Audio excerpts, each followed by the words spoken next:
नमस्कार, IBN 24 पर आपका स्वागत है। मैं आपके साथ मोहित गोयत। ये सीधी और लाइव तस्वीरें आप तस्वीरों में देख रहे हैं। नवीन जैन मेरे साथ हैं और आज हरियाणा के सबसे चर्चित IAS अधिकारी अशोक खेमका के ऊपर एक बड़ा खुलासा नवीन जैन करेंगे। बात कर लेते हैं उनसे, क्या कुछ पूरा मामला, क्या कुछ नवीन जैन आज खुलासा करने वाले हैं। स्वागत है जैन जी आपका। जय हिंद भाई जी, बहुत बहुत धन्यवाद आपका। क्या मामला है, आज क्या खुलासा करेंगे? देखो, थोड़ी आपको डिटेल बतानी पड़ेगी। पहली बात ये है कि हरियाणा के अंदर आईएएस जो खेम का है, वो एक ईमानदार अधिकारी है और उस अधिकारी को अगर आप देखोगे तो मेरी जितनी जानकारी है उसको करीब 56 बार उसका तबादला हुआ है उसके कार्यकाल में। अब 56 बार तबादला हुआ है तो आपको ध्यान होगा जरूर कि अभी सरकार जो है वो 7 साल हो गए हैं बीजेपी को, लेकिन अगर आप देखोगे उससे पहले कांग्रेस की सरकार थी और कांग्रेस की सरकार के खिलाफ जब अशोक खेमका उनके भ्रष्टाचार के खिलाफ बोलते थे तो उस टाइम पे बीजेपी वाले ये कहते थे कि बहुत बड़ी आदमी, बहुत ईमानदार आदमी है। और वो ईमानदार आदमी मेरे को ये समझ में नहीं आया कब अब बेईमान आदमी बन गया है। जिस तरह से ऐसे अशोक खेमका को फंसाया जा रहा है, क्यों फंसाया जा रहा है उसका भी रीजन मैं आपको बताता हूँ। अशोक खेमका, जब बीजेपी के लोग कहते थे कि अशोक खेमका जैसा ऑफिसर सीएम हाउस में होना चाहिए, तो अब सीएम हाउस में क्यों नहीं, अब तो बीजेपी की सरकार है। तो इससे तो ये दिखता है कि ये लोग कहने कहने के लिए होते हैं, करने के लिए कुछ नहीं होते हैं। और मुझे लगता है कि अशोक खेमका ने जिस ईमानदारी से काम किया है, और उस ईमानदार, ये कोई मेरे कहने से कोई अशोक खेमका ईमानदार नहीं होता, ना बेईमान होता है। हरियाणा के लोग ये मानते हैं कि अशोक खेमका एक ईमानदार ऑफिसर है। और कार्रवाई क्यों हुई है, उस कार्रवाई की मैं आपको इसलिए बता देता हूँ। ये कार्रवाई इसलिए हुई है कि अशोक खेमका ने उससे पहले, अभी थोड़े दिन पहले भी करीब 8,000 फर्जी रजिस्ट्रियों की आवाज उठाई थी और वो अखबार में भी आई थी। और वो करनाल का मामला था, और करनाल का जो मामला था वो मुख्यमंत्री का गृह क्षेत्र है, जहां से मुख्यमंत्री विधायक हैं। और अब आ जाओ, बात स्टार्ट होती है कि ये जो शिकायत करता है, ये जो शिकायत करता रविंदर है, रविंदर में बड़ी आपके सामने बहुत बड़ा खुलासा है। ये आपको शायद किसी को इस बारे में जानकारी नहीं होगी। इस रविंदर के फादर को अशोक खेमका जी ने सस्पेंड किया था।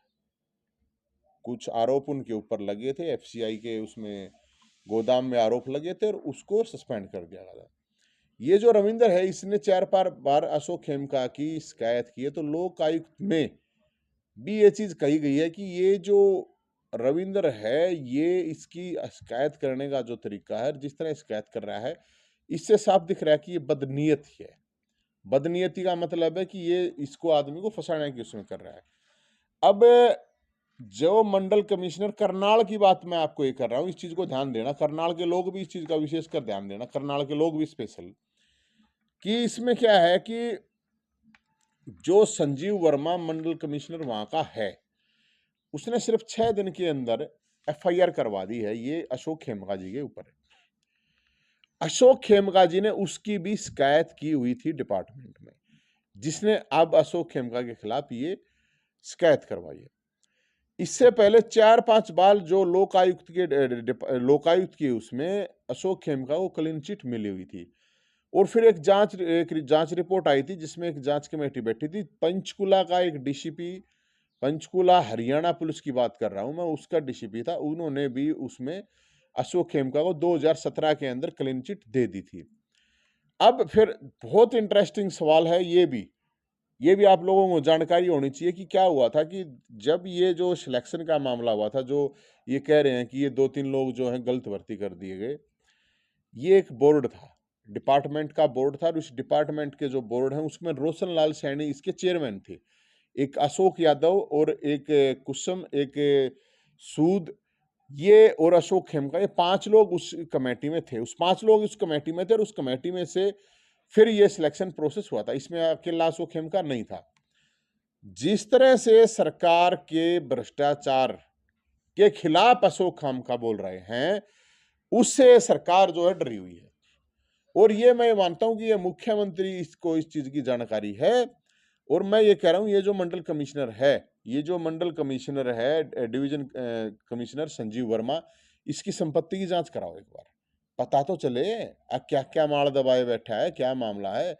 करनाल के अंदर इतना बड़ा घोटाला हुआ है, वहाँ पे जो तहसीलदार है वो 100 करोड़ का मिला है, डीटीपीओ है वो सबको करनाल के लोगों को भी पता है।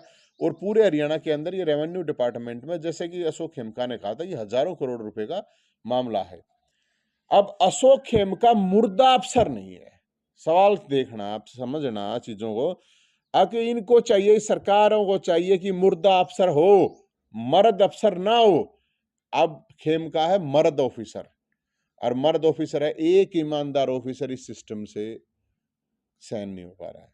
इस सरकार से एक ईमानदार खेमका इस बेईमान सरकार को हजम नहीं हो पा रहा है।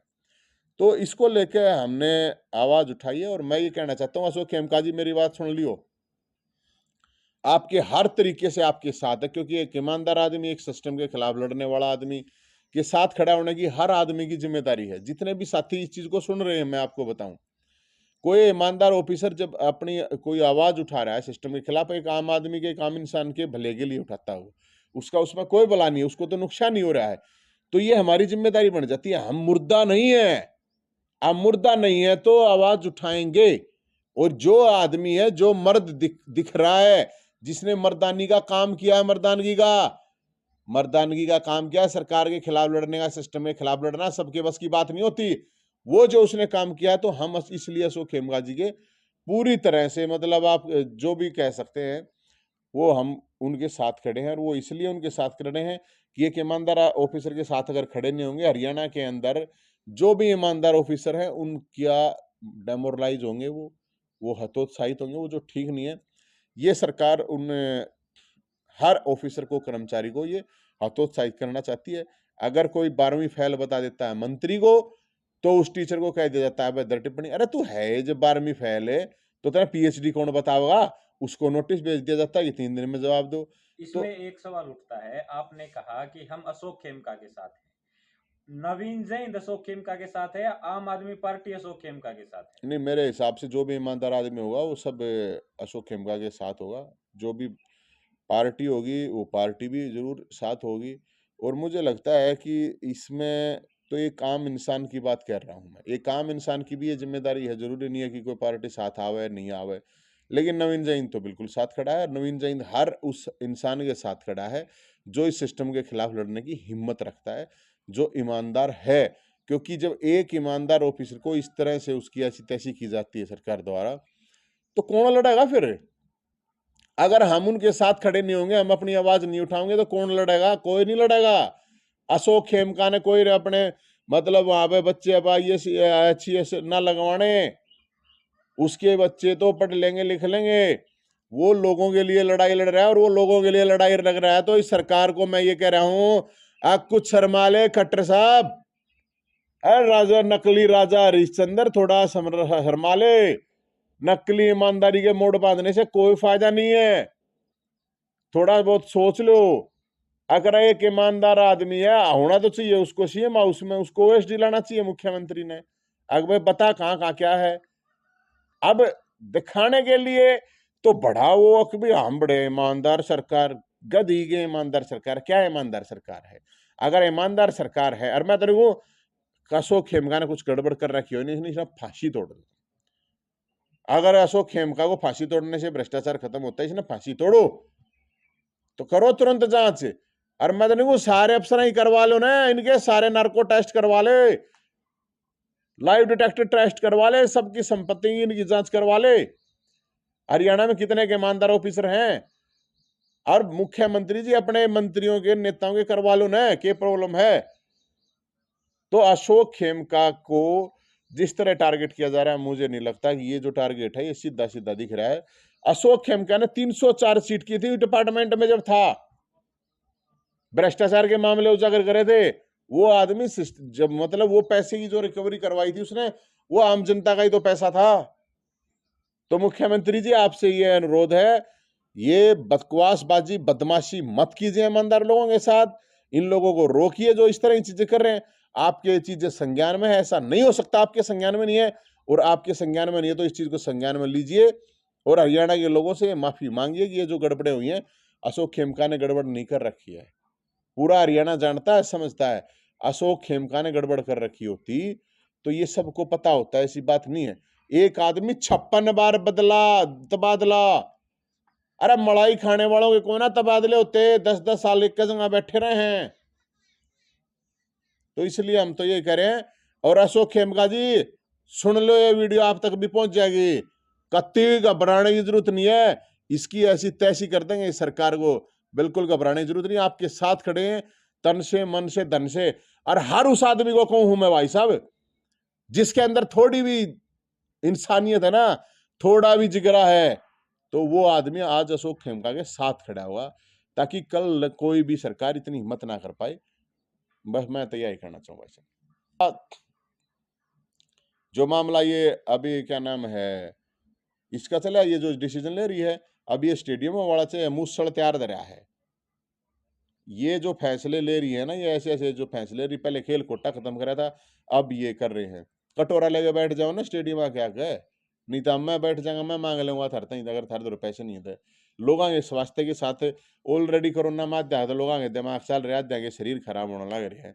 ऊपर तक कोशिश क्या करनी चाहिए, स्टेडियम में दूध दरवाना चाहिए, टंकी में रखे जूस दरवाना चाहिए खट्टर साहब और खेल मंत्री अकाओ प्रोत्साहन देना चाहिए कि यहाँ आओ स्टेडियम में खेलो कूदो स्वस्थ रहोगे।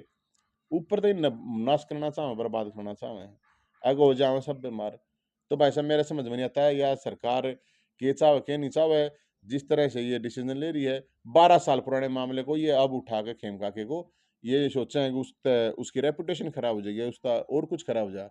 कुछ खराब नहीं होगा, ईमानदार आदमी के ऊपर कृपण जो वैसे कुछ छिट्टे, उससे कोई फर्क नहीं पड़ता। हरियाणा की जनता बहुत समझदार है और हरियाणा की जनता को साथ देना चाहिए। आप सबसे अपील है, एक बार वीडियो को ज्यादा से ज्यादा शेयर करते रहे। तस्वीरों में आपने नवीन जैन को देखा और उन्होंने हर सवाल का बड़ी बेबाकी से जवाब दिया, अपना स्पष्टीकरण रखा और यह कहा कि नवीन जैन अशोक खेमका के साथ है, कोई पार्टी साथ आए ना आए, लेकिन नवीन जैन अशोक खेमका के साथ तन से मन से धन से खड़ा रहेगा। और जो सरकार ये बेवजह के जो फैसले ले रही है उनको एक दिन बाद वापस ले रही है, इस तरह के फैसले ना ले, अन्यथा ये मुसड़ है वो तैयार रहेगा नवीन जैन का, ऐसा इन्होंने दावा किया। आप सबसे अपील है वीडियो को शेयर करते रहे। IBN 24 पर रोहतक से मोहित गोयत। अब यहाँ तक आ ही गए हैं तो हमारे चैनल को सब्सक्राइब जरूर करें और नीचे दिए गए बेल आइकन को जरूर दबाएं, ताकि हर खबर सबसे पहले पहुंचे आप तक।